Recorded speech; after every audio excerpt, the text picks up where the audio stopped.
Assalamualaikum warahmatullahi wabarakatuh. Perkenalkan, nama saya Miza Zahrani dengan NIM 2301020012 dari kelas A kelompok A11C6.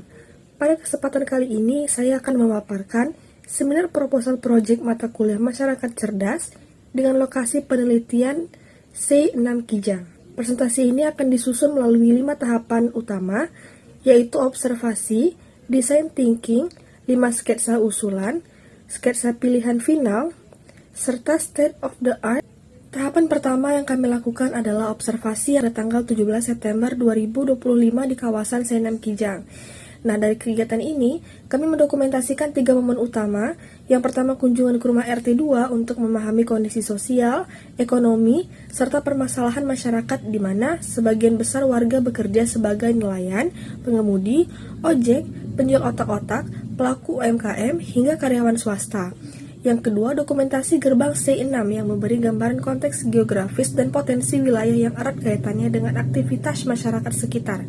Yang ketiga, wawancara informasi bersama penjual otak-otak yang memberikan informasi berharga bahwa sebagian besar pembeli berasal dari luar daerah, bahkan hingga Singapura dan Malaysia. Namun masih ada kendala pada ketersediaan dari bahan baku. Selanjutnya adalah tahapan design thinking, yang dimana pada tanggal 19 bulan 9 2025 kami melakukan brainstorming melalui penempelan sticky notes untuk mencatat seluruh permasalahan yang telah kami temukan di lokasi. Dari berbagai isu yang muncul, masalah utama yang dipilih adalah sampah plastik yang berserakan dan mencemari lingkungan. Setelah itu, pada tanggal 26 2025, kami membuat rancangan awal berupa sketsa solusi dari permasalahan tersebut. Dari 2 opsi yang muncul, yaitu pendirian bank sampah dan pemanfaatan ekobrik, akhirnya dipilihlah metode ekobrik karena lebih sederhana, murah, dan juga dapat langsung diterapkan oleh masyarakat. Tahapan yang berikutnya adalah 5 sketsa usulan, di mana usulan sketsa yang pertama adalah pendirian bank sampah dengan sistem pemilahan dan penukaran poin. Sketsa yang kedua adalah kreasi ekobrik yang dapat dijadikan kursi, pot, dan kerajinan, bahkan bisa dijual secara online dengan tambahan QR Code edukatif. Lalu sketsa yang ketiga adalah tempat sampah organik dan anorganik yang terbuat dari bahan daur ulang.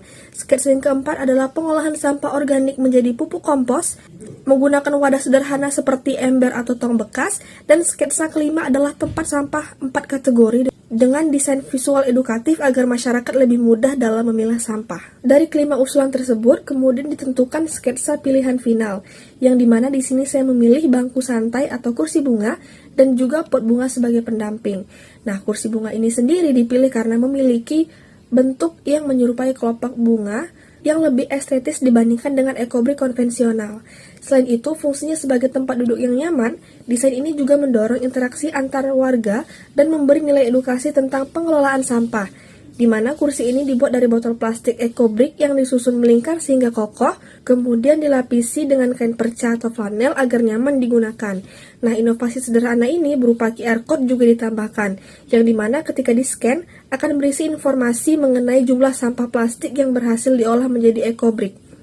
Tidak hanya dalam bentuk kerajinan saja, bahkan botol ekobrik yang biasa juga dapat dipasarkan di e-commerce, seperti Shopee dan lainnya. Tahapan yang terakhir adalah state of the art dan evaluasi kriteria, yang dimana jika dibandingkan dengan kursi ekobrik konvensional yang berbentuk melingkar polos ataupun berbentuk kubus, nah inovasi yang ada pada kursi bunga ini adalah memiliki nilai estetika yang lebih tinggi karena berbentuk melingkar seperti bunga. Selain itu, finishingnya juga menggunakan bahan yang murah atau bisa dibilang memanfaatkan barang bekas seperti menggunakan kain perca, dan jika ingin menambahkan tambahan bisa menggunakan kain flanel, sehingga harga menjadi cukup terjangkau. Inovasi ini juga diperkuat dengan strategi digital, di mana seperti menggunakan promosi media sosial dengan desain visual seperti Canva dan pemasaran di marketplace seperti Shopee.